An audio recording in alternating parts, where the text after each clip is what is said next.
Okay, Jay here. I always say I'm not going to have another 300 video, but then I always do. So here is another 300 video. We're going to show you this thing and talk a little bit about some of the latest 300s. 19 is the 300XC is this bike. 17, 18, all pretty much the same. We've been experimenting a lot with carburetors and exhaust as well. So I'm going to tell you what my thoughts are on these right now.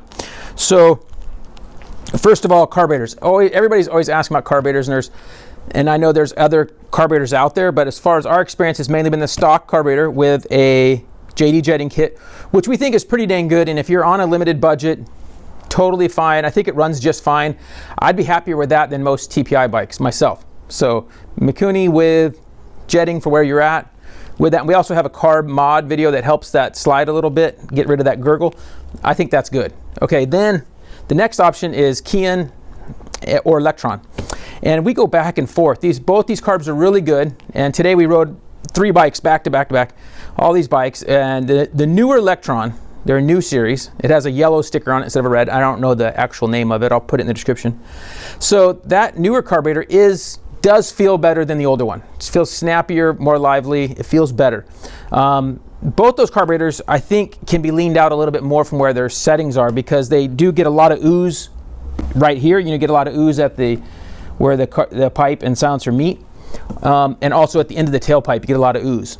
With the KTM, with the JD jetting, it might not be quite as hard hitting or quite as fast, but it feels really dang good. And we don't change the jetting much of anything on that carburetor, and we're pretty happy with that carb. So I think either way you're not going to go wrong.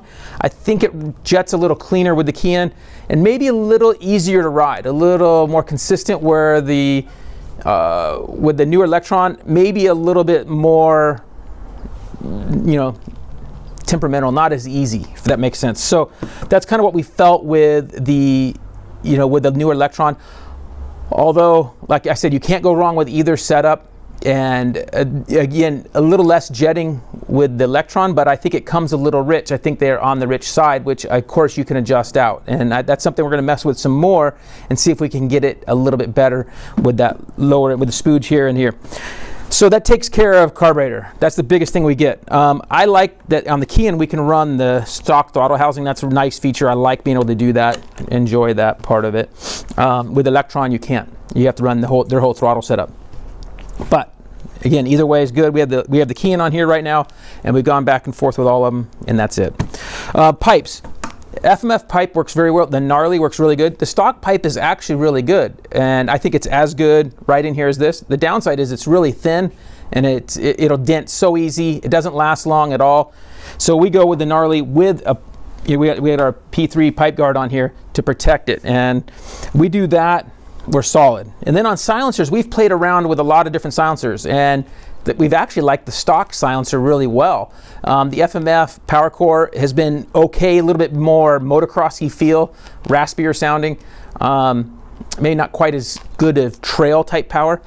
And then between the Power Core and their turbine core, the spark arrestor one, I always thought it'd be like this huge power difference. It's really not that bad. It's hardly noticeable on a trail bike. Since we're not on the track, running these things, it's not that big of a difference. It doesn't seem that bad to me. So switching between those two. But this newest pipe, come on in here, let's check this out a little closer. This is the Erzberg edition for the 300. I'm not sure the official name for it, but this thing is about 3 inches longer than the stalker, and it's about 4 or 5 inches longer than the FMF regular Power Core. So this is what they're running. A lot of the pros are running in hard enduros, and by no means is it going to make me able to do hard enduros, but it just feels a little smoother, easier to ride, and also it definitely moves the sound back further, so it's a little quieter, but then the sound's a little deeper, like little better sound. But I also think it's more tractable. There's a little bit better power in that, first, second, third gear, just it feels better. So I think this is gonna be a good option for guys. Now this one's not spark arrestor legal, so obviously most hard enduros aren't in those types of conditions.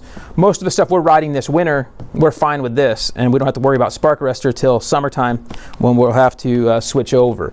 So, and I don't know if they're gonna have a spark arrestor version of this, but that's kind of the deal there. So those are our two main things, is pipes, mufflers, and carburetors on these 300s. I hope that gives you a little idea of what we've been doing. And we have a lot of hours on all these bikes that we've been trying out. And again, these bikes are amazing, and I can't say that enough. And I still prefer this bike over the TPI bike with either of the carburetors, and really fun bike. So hopefully you enjoy, and you can get out on your 300 soon.